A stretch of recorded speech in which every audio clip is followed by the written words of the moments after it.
Welcome to my channel me and me. अस्सलाम वालेकुम। क्या हाल हैं आप लोगों के। मैं आज आपके साथ शेयर करूंगी फटाफट बनाने वाला ब्रेड क्रम्स। फटाफट बना लें और अपनी रेसिपी को रेडी कर लें। आगे बढ़ने से पहले सब्सक्राइब कर लें, बेल आइकन के बटन को प्रेस कर लें ताकि हर नई आने वाली वीडियो आप तक आसानी से पहुंच सके। मार्केट जाएं, ब्रेड क्रम्स लेके आएँ। एक नई झंझट हर घर में मौजूद होती है ब्रेड। फटाफट उसको निकालें और ब्रेड क्रम्स बनाएं। अपनी मुश्किल आसान करें और रेसिपी को रेडी करें। चलते हैं अपनी आज की रेसिपी की तरफ।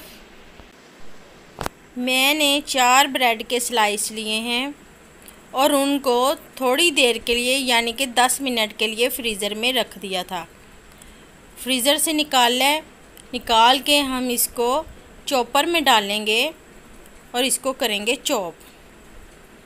ये देखें, ऐसे तोड़ के चॉपर में डालें और इसको चॉप कर लें। बस मशीन चला लें। ये देखा कितनी आसानी से ब्रेड क्रम्स बन गए और अपनी रेसिपी को रेडी कर लें। कोई मुश्किल काम नहीं है, फटाफट बना लें। टेंशन लेने की ज़रूरत ही नहीं है आपको।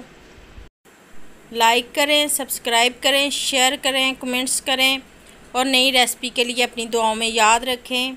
अल्लाह हाफिज़।